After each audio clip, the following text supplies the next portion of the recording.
Human beings are drawn to ruins, especially places originally built for mass joy, like abandoned parks. When the neon shuts off and crowds vanish, the resulting emptiness creates a powerful psychological magnet.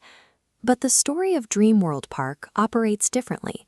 Official records attribute the closure to structural damage and a collapse in funding. Locals tell a conflicting story: a park full of music and crowds one evening, then a silent perimeter by morning. No public announcements, no staff returning to lock up.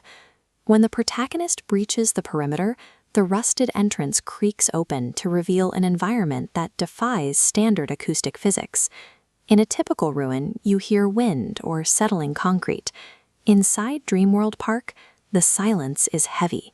It is a muted atmosphere where the environment appears to absorb ambient sound. This lack of sound creates a vacuum. In the absence of life, the park doesn't feel like a static grave. Instead, it feels like a system that hasn't finished its final cycle, waiting for a specific input to resume operation. This begins the lure. A hunting mechanism doesn't need to chase its prey if it can convince the prey to walk into the jaws. DreamWorld accomplishes this by presenting the trespasser with physical impossibilities, details that are just wrong enough to demand a closer look. The first anomaly appears along the broken railings. Dozens of balloons are still tied to metal. Despite years of abandonment, these balloons remain inflated, lightly dusted with dirt of a decaying plaza. This schematic illustrates the mechanical reality of the second anomaly, a carousel turning in the distance. When tracing the power lines outward from the central motor, we can see they are severed.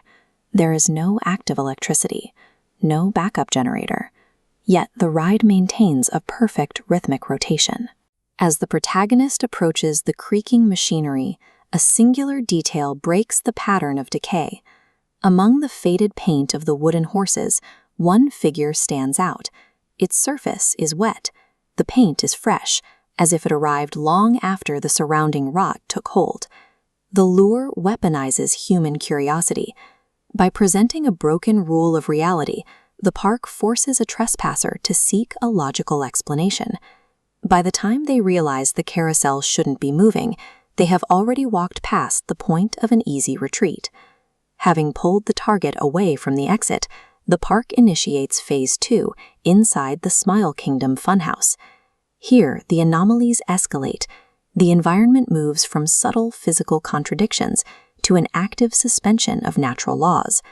Deep inside the mirror maze, the optics begin to lag. When the protagonist steps backward, their reflection delays by a full second. Then 2. Eventually, the reflection remains frozen, staring out from the glass, untethered from the protagonist's movements. The disorientation compounds when a new shape appears in the mirror. It stands close behind the protagonist's reflection, but when the protagonist spins around, the physical corridor is empty. The shape exists only within the visual space of the glass. The funhouse is a mechanism designed to shatter a victim's reliance on their own senses. By breaking the relationship between an object and its reflection, the park severs the victim's connection to physical reality. Stripped of their spatial awareness, the victim is driven deeper into the system. Disembodied, childlike laughter echoes from a hidden stairwell, acting as an acoustic shepherd. It coaxes the protagonist down into maintenance level -3, a cold subterranean environment built for machinery, not guests. Down in these flickering tunnels, a bank of security monitors remains powered. Most screens display the expected reality: silent attractions and empty pathways scattered across the surface above. This spatial map shows the impossibility occurring on the central monitor. While the protagonist is deep on level -3, the screen shows a live feed of them standing at the surface entrance outside. The monitor is displaying a moment that has already happened, as if the park's internal clock is beginning to overwrite the present. Once the timeline begins to blur, the park turns hostile. A voice crackles over the intercom. The main lights cut out. Bathed in the red glow of emergency bulbs, the heavy, slow footsteps of a pursuer echo through the narrow corridors. The entity following them never solidifies. It manifests as fragmented shapes caught in puddles on the concrete or in broken glass. Driven by panic, the protagonist sprints through the closing doors, scrambling up a stairwell marked exit. But the pursuit is a manufactured panic. The system uses fear to herd a disoriented mind through a specific spatial doorway, forcing them across a threshold where the rules of the park become permanent. The protagonist bursts through the final exit doors, anticipating the ruined surface world. Instead, they step into a bright, pristine amusement park.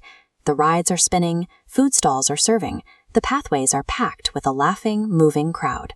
As seen in this wide view of the plaza, the environment has been reset.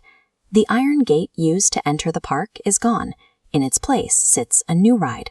A continuous wall now surrounds the plaza, leaving no physical exit to the outside world. Standing in the crowd, the protagonist looks down at their hand. Resting in their palm is a burned, faded piece of paper, an admission ticket reading, Opening Day, 1998. Then the final realization sets in. The childlike laughter that echoed through the dark funhouse, the sound that shepherded them into the tunnels and chased them up the stairs, matches the exact pitch of their own voice.